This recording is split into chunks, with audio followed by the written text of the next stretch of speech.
Hey, good morning, everyone. A warm welcome to our session today, where we'll be exploring how to overcome efficiency challenges in HR and achieve consistency in every touchpoint with your employees.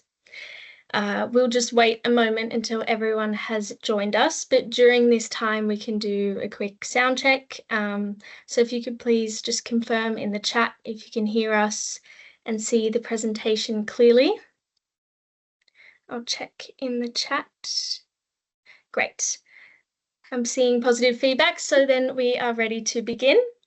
Welcome again to today's webinar, where we will take a closer look at current HR challenges and trends, practical transformation examples, and a concrete approach for implementing HR as a service in your organization. Our aim is by the end of this session, you'll walk away with strategic and practical impulses that can help you transform your HR function into a future-ready, consistent, and efficient partner for your business. So today we're happy to have two speakers with us, Natalia and Ruslan. Natalia is our Vice President of Human Resources for the DACH region and Central Europe at Zalaris.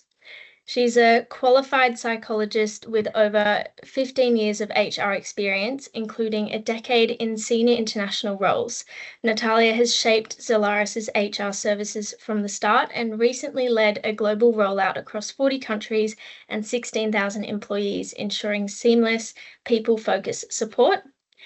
She's known for challenging the status quo and turning bold ideas into practical solutions. She combines analytical insight with a passion for innovative, future-ready HR. We're very excited to have her with us today. And Dr. Ruslan Gurtoviy is a global HR executive and transformation leader with a track record of delivering complex human resources projects across more than 40 countries on 5 continents. With a strong focus on operational and project management excellence, he specializes in driving global HR centralization, digitalization, and outsourcing initiatives that enable organizational agility and scalability. As a co-founder and managing partner of HRT Managers GmbH, an international HR transformation consulting firm, Dr. Gurtoviy brings strategic vision and hands-on experience to help organizations navigate the evolving landscape of human capital management. We're very lucky to hear his insights here today. So now let's dive into the heart of today's session. I'm delighted to hand over to our speakers, Natalia and Ruslan, who will guide us through today's insights and examples. Hello and thank you for joining today's webinar. Ruslan and I are delighted to share our passion for the HR profession and to discuss how organizations can craft the HR departments of tomorrow.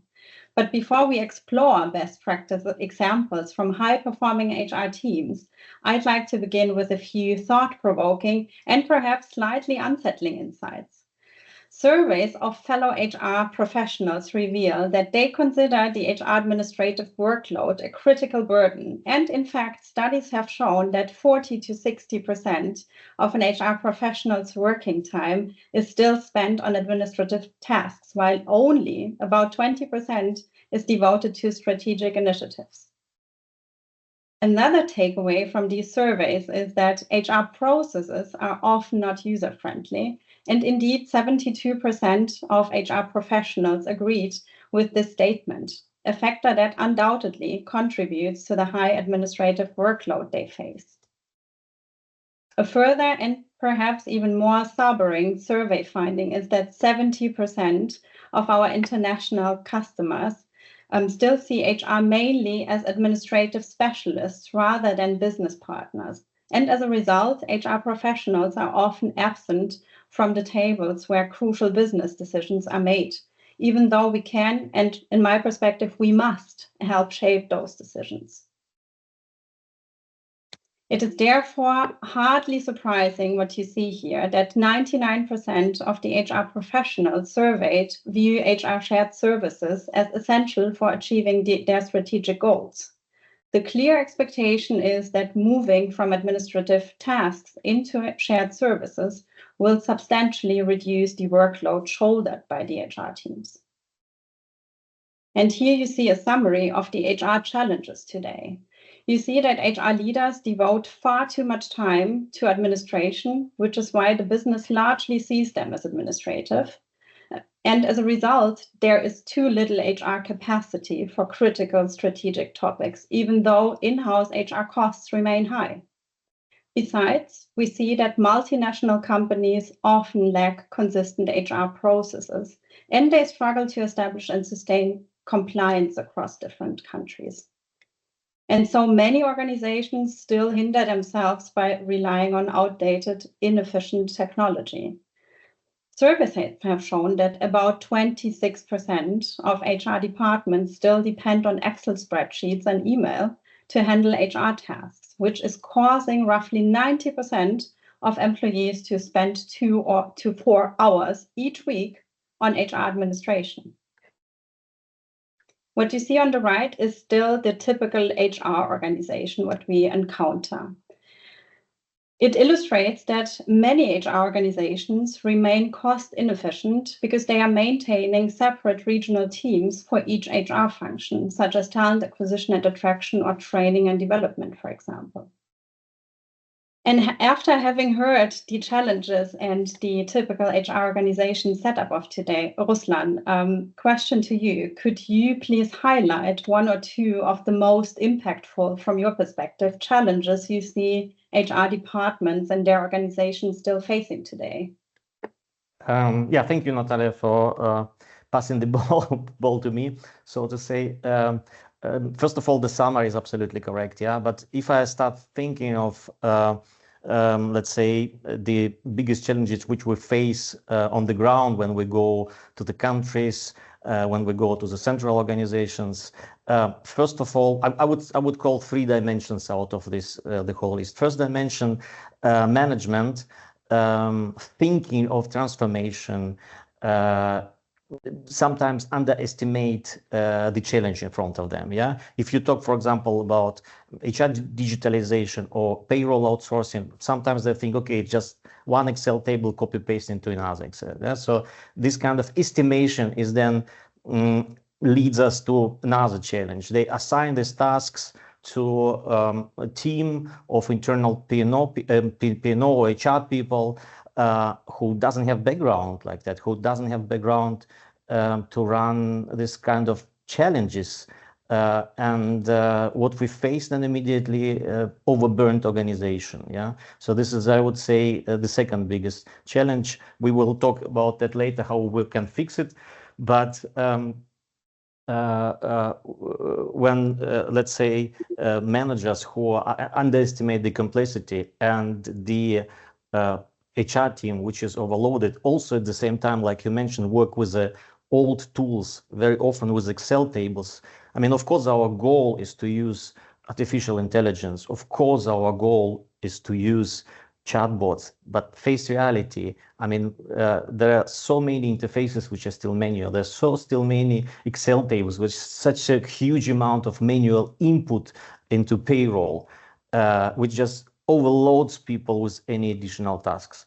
So if I, from, let's say, from the field work, make a small summary of what I see here from US, I would say challenge a real understanding of the management, of the workload, of what they want to do and with which capacity they want to do. Second, understand who will be doing that. And third, not underestimate the technical challenge. I mean, this I would say 3 biggest points I can say from my side. So I'll give Paul back to you. Yeah, thank you, Ruslan. Very spot on. And I can also quote a few of our business leaders who used to say, how hard can it be? Yes, it is very complex and it can be real hard from time to time when we have such complex international projects, but we know how to run them. Okay, so continuing to the better world, to the future HR that we see. So this is how the future of HR will look like. And you see it's already from the visual, it will be very different. So companies will need on-demand access to scalable HR expertise across countries without inflating overheads or adding permanent headcount at the same time. They must also be certain that they remain fully compliant at every moment. Besides that, standardization, automation, and manager and employee self-service, and also the intelligent use of AI, Ruslan, like you also mentioned, are poised to become the primary success factors. One striking forecast: by 2028, conversational interfaces such as chatbots will handle 90% of HR tasks, lifting a huge administrative burden from this function. On the right side, you see here how tomorrow's global HR organizations will prepare regional HR business partners with HR excellence hubs, shared service centers. And these business partners will specialize either in defined client groups, such as leaders or specific business units, or in focus areas like learning and development, for example, while the high volume, repeatable tasks are confidently transferred to the experts in our HR excellence hubs. So Ruslan, back to you. In your view, what should a future-ready HR department look like? We already discussed the challenges that we see, but how can they also prepare themselves for the future? Yeah, let me then split my answer into two parts. First, competencies, and the second, organization, because I do agree with the organization, but I think we need to mention a little bit about the competencies, which, let's say, new changing world requires from HR people. I think the times, and you also know these times very well, Natalia, when people came to work for HR because they just like working with people pass by. Yeah, so HR is a very sophisticated, very technological, very process-oriented area. So liking working with people is a precondition, but definitely not enough. Yeah, so. Right. Another dimension in the competencies, I think what HR requires, new modern HR requires, is that you are not anymore that much specialized only in your topic. Or even if you're specialized, you still need to understand what is going on around. For example, even if you're HRBP and you're doing strategic things, you still need to understanding end-to-end HR admin processes, and other way around. HR admin needs to understand why HRBP is there. Yeah, and this kind of coordination is very important. And if we are going with some transition or transformation projects to big organizations, it's quite difficult to find somebody who understands end-to-end processes.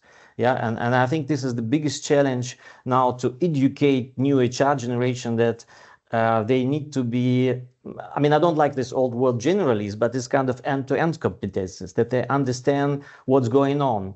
Yeah, and in that sense, using IE or using new technologies, it will require that. I mean, it will not substitute competences, it will require additional competences. So this kind of end-to-end understanding of HR processes will be crucial, I think, for the modern world. Yeah, and that will lead then to the organization, which you say, and this is extremely important, that this split between HR admin and HRBP will be in place. Why? Because, of course, if you centralize processes, it's much easier to optimize, to digitalize, to keep them compliant.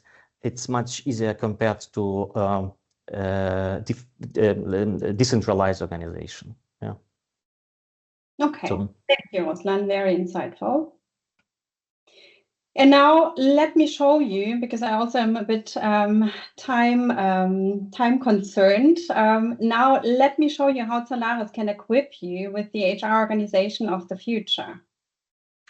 So what you see here, we at Zalaris, we offer 4 HR service models. We have the Operations Hub, the Transformation Hub, the Process Hub, and the Partner Plus services. And as you see, the service scalability grows as you move towards the HR Operations Hub, and it naturally decreases towards the HR Partner Plus model. But before I delve into the service models, Ruslan, back to you. Could you please help outline your key recommendations for organizations preparing to outsource their payroll? You mentioned a few already, but are there any, practical, let's say, outsourcing hacks that you could pass along to our audience? There are many, yeah. I would just mention few, and I would again split it in 2 categories. One type is strategic, one type is operational. Strategic one, I mean, any and every customer needs to understand that why provider outsource? Provider who outsources, let's put me like that, earns money when the processes are outsourced, but the project still needs to be done. Yeah, and setting up for a good project, setting up for a good organization during the project is crucial.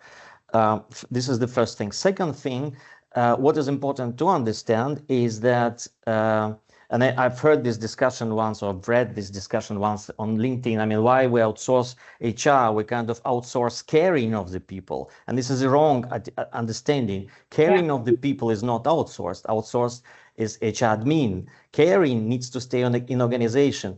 Whether it should stay with HR or goes to manager, that's another question. But when we outsource something, we're talking about just about the administrative part, which needs to be and will be digitalized. So this is as far as let's say more strategic topics concerned. And with respect to, let's say, operative things, as I mentioned, it's extremely important to have a very good project management. It should not be put on the shoulders of just HR team. Some experienced people needs to be either hired or subcontracted.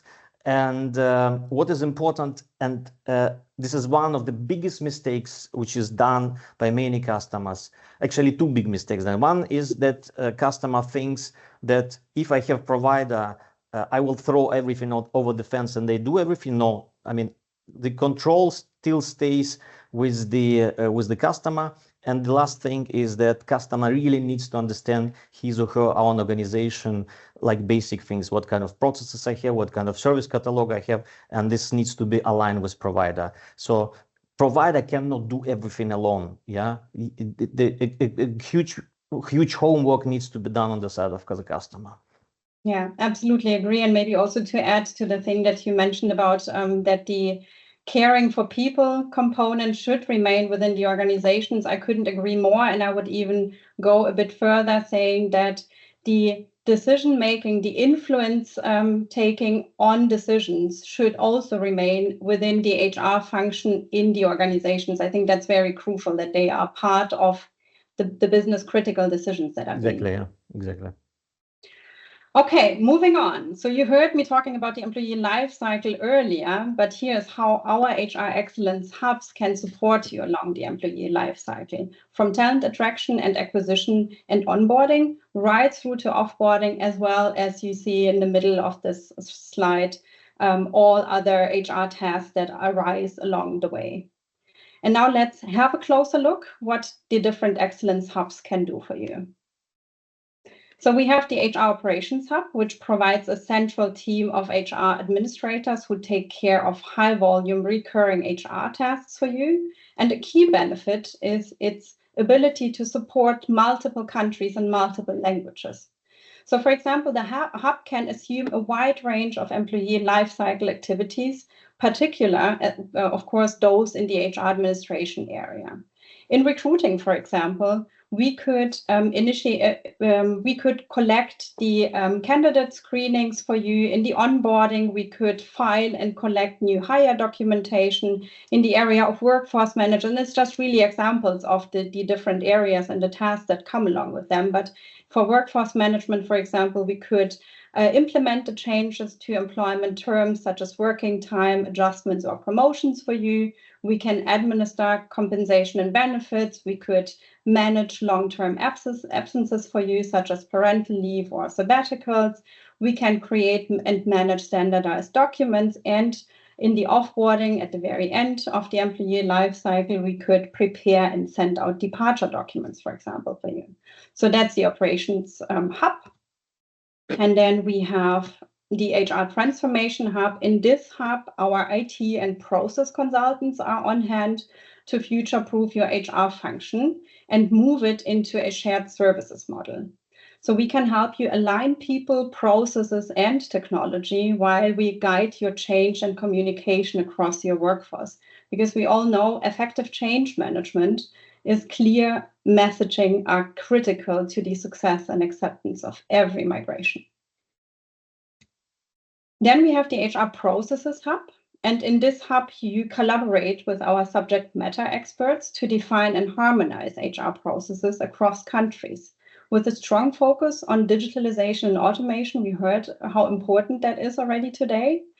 And we also know that surveys have shown just how powerful these levers can be. So organizations, for example, reported a 25% drop in attrition during the first year after they introduced automated digital HR processes, and their employees felt so much more supported by these well-designed digital HR workflows that they have shown up to 2.8 times more satisfaction with their employers. So the hub also helps you to develop document templates, policies, standard operating procedures, and process descriptions, which ensures consistency, compliance, and clear guidance for everyone at every time. To the HR Partner Plus model, this is the perfect option for you when you need flexible HR support for project work, for example, or rapid expansion or restructuring initiatives. But it is also the ideal solution in countries where maintaining in-house HR expertise would be uneconomical because the employee headcount might be too small. So that have been our models. And now I would like to show you real quick how you could go this journey with us. So if you choose Zalaris HR Excellence Services, this is the slide how we would implement those services in your organizations. You see at the very beginning, we have the service selection where you pick the services you'd like us to provide. Then there is a decision that needs to be made on technology. So for example, currently we are providing our HR services on the platforms Workday and SuccessFactors. Once you have chosen the technology, we can help you to implement this technology. And then comes the process definition part, which is a very, very key one. But Ruslan, I will ask for your opinion on that later as well. In my opinion, that's one of the most important ones. So all of that happens in parallel. And in this process definition step, we map and document the HR processes you plan to hand over to us. And then, and also in parallel, there is a knowledge transfer and handover phase. Where we, in a structured way, ensure a smooth transition to our hubs. It's not always as smooth as we would like to have it, but we so far have delivered very successfully on these projects. And then at the very end, once everything is handed over, the knowledge transfer is done. The service delivery is being done by our HR Excellence Hubs, where we take ownership of the agreed HR processes and we deliver them for you. So Ruslan, drawing on on our joint experience leading a major international payroll and HR outsourcing program, which of the steps that you see here you would consider as the absolutely critical ones from your perspective? I think you kind of reduced 100 steps to 5 here, so that's already a critical path. But if you ask me to reduce it even more, I would say probably 3 ones. Yeah, the first one, you call it service catalog, but here I think the part which is on the side of the customer, once again, as I mentioned before, that the customer clearly understands what kind of processes I have from the central perspective, what kind of processes I have locally.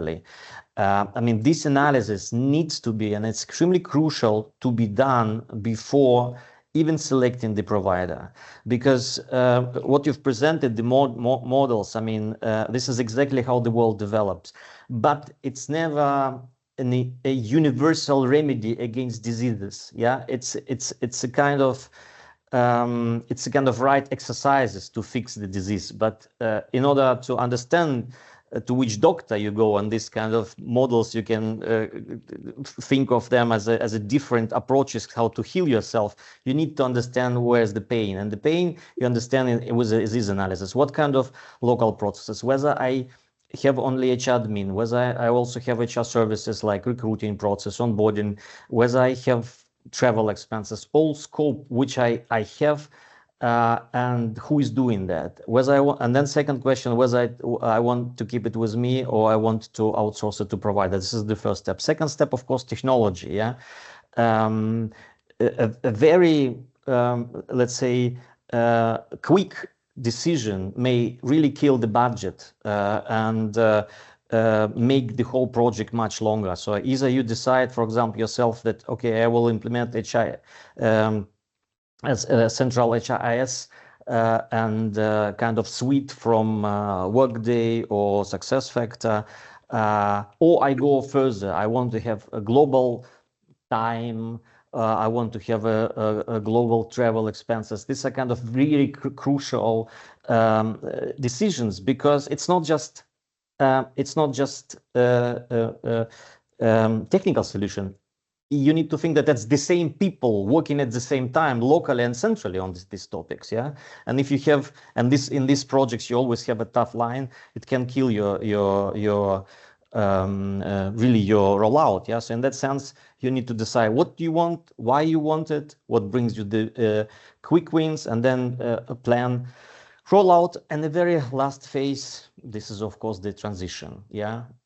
For the first two stages, you need a very good project team, as I mentioned, but after go live, you always need a good governance.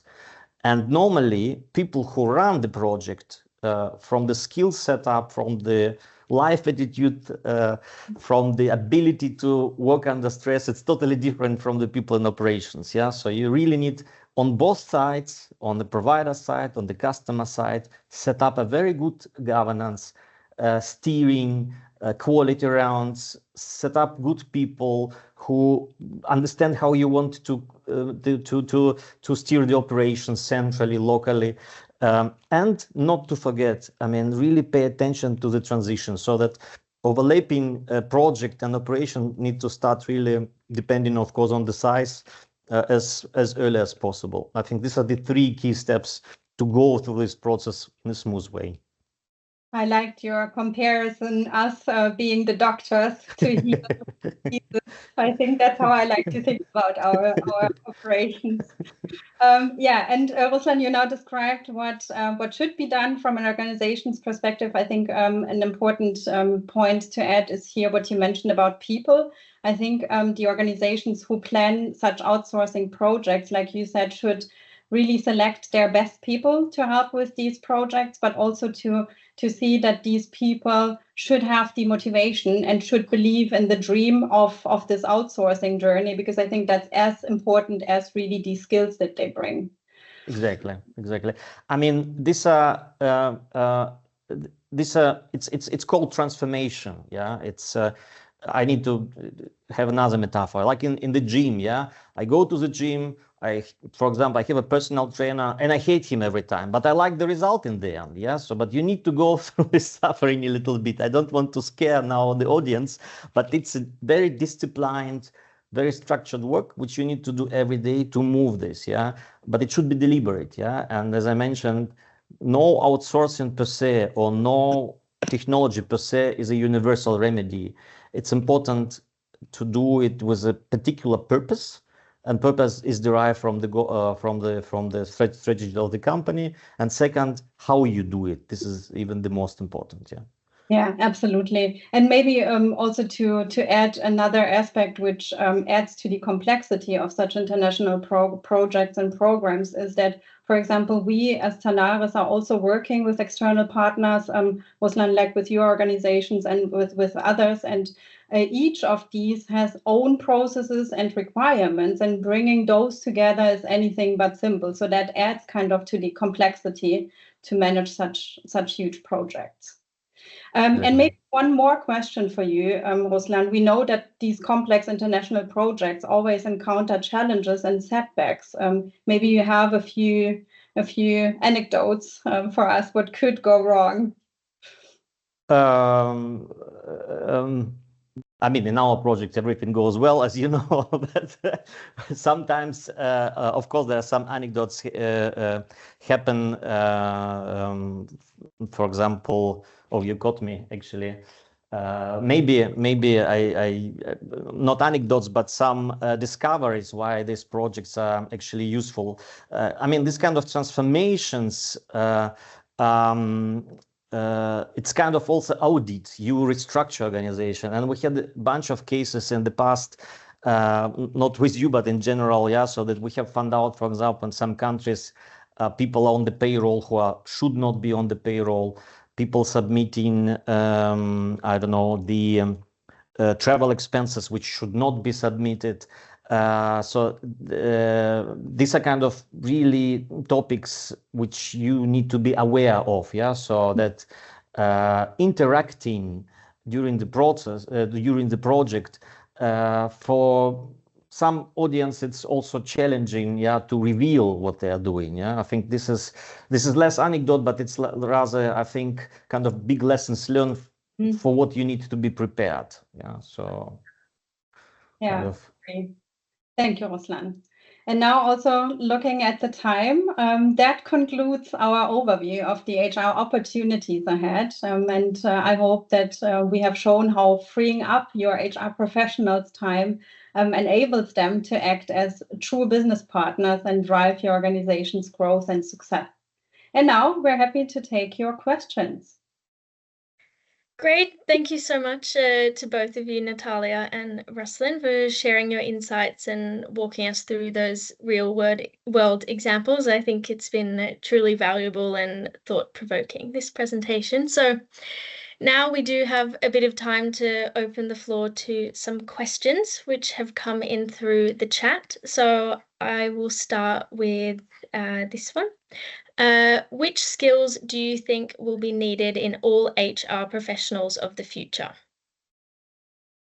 Yeah, Phoebe, if you don't mind, I would like to take this one real quick, and I keep it short because I think most of it has been mentioned already in this presentation. But really, to summarize it, I think that HR professionals should know how to use AI so they can deliver data-driven recommendations for their business. And from my perspective, they should really have coaching and consulting skills, because only then they will be able to act as influencers of the business and really be part of the critical business decisions that the organizations need to take. Ruslan, anything that you would like to add here?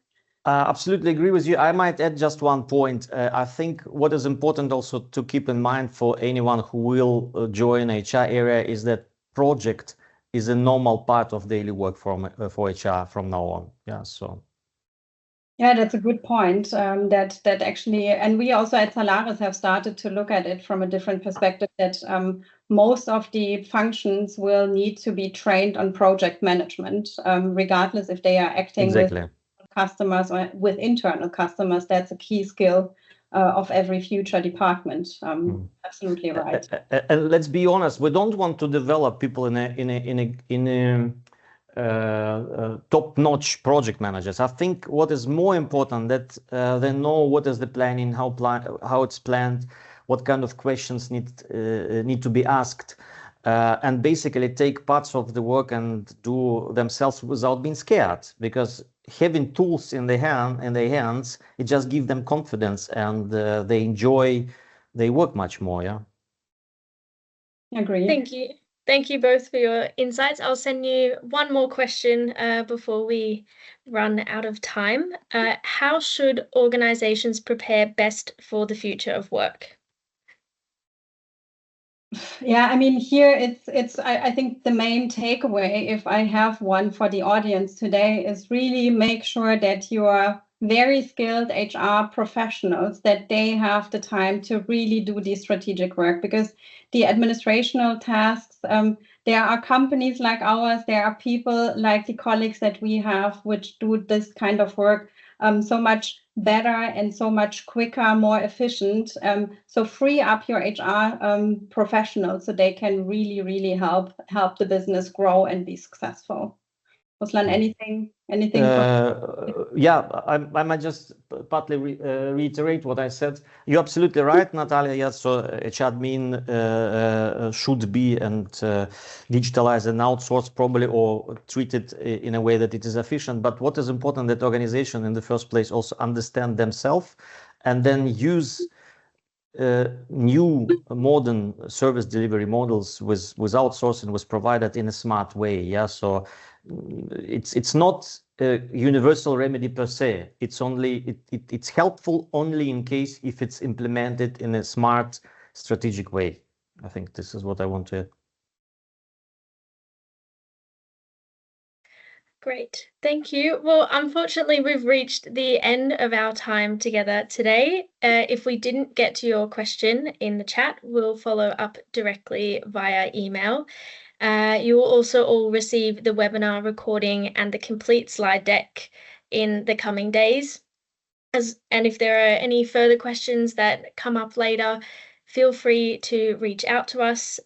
We will post our contact details in the chat. But before we finish off, we do have a couple last things. If you're looking for more information on this topic today, we have a white paper available from cost center to value driver, where you can learn how leading HR organizations are evolving. So you can just scan that QR code either now or when we send through the slide deck. We will also be present at Unleash in Paris, and we are giving away free tickets for this event. So please scan this QR code for your chance to win. Thank you all for joining us today and for the lively discussion. Thank you to both of our speakers. Your insights were wonderful.